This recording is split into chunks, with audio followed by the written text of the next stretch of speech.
Hi friends, welcome to विद्यालय जी। आज का हमारा टॉपिक है संविधान का भाग 2।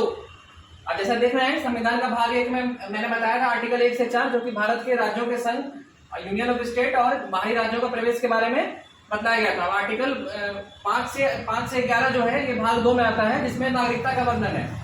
तो आइए देखते हैं आर्टिकल 5 क्या कहता है। आर्टिकल 5 कहता है, इसमें 3 प्रावधान है कि वैसे व्यक्ति को भारत का नागरिक माना जाएगा जिसका जन्म भारत में हुआ हो। ठीक है। दूसरा, वैसे व्यक्ति को भारत का नागरिक माना जाएगा जिसके माता पिता में से किसी एक का जन्म भारत में हुआ हो।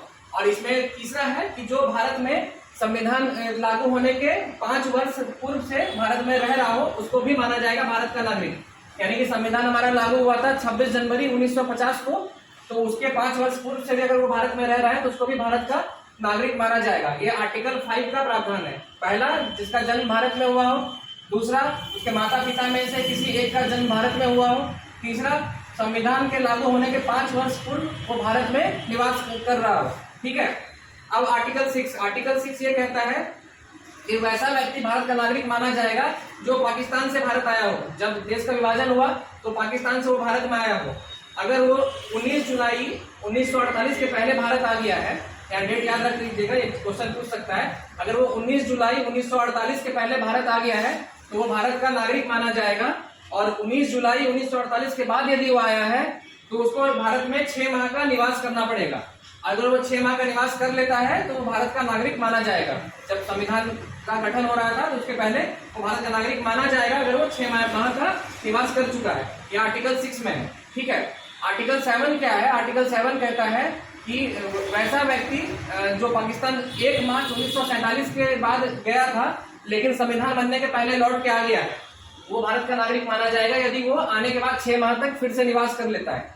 वैसा व्यक्ति जो कि पाकिस्तान 1 मार्च 1947 के बाद गया और वापस लौट करके आ गया और 6 माह तक निवास कर लिया तो उसको भारत का नागरिक माना जाएगा। यहाँ कंफ्यूजन ये है आर्टिकल 6 और 7 में। 6 है जो व्यक्ति 19 जुलाई 1948 के पहले पाकिस्तान से आ गया वो तो डायरेक्ट यहाँ का सिटीजन बन गया, और जो 19 जुलाई 48 के बाद आया वो 6 माह का निवास किया तब बना।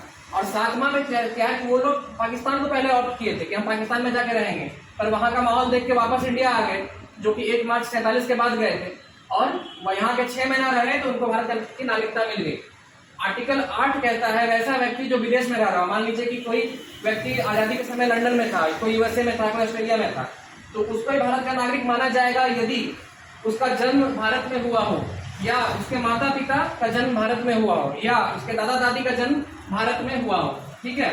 वैसा व्यक्ति भी भारत का नागरिक माना जाएगा जो कि विदेश में रह रहा हो पर उसके 3 पुश्त में से किसी एक का जन्म भारत में हुआ हो। ठीक है। ये था आर्टिकल 5 से 8 जो नागरिकता का था। और अब बचा आर्टिकल 9 to 11, ये भी नागरिकता का ही है, तो ये आपको नेक्स्ट टॉपिक में हम क्लियर करेंगे। तब तक के लिए थैंक यू।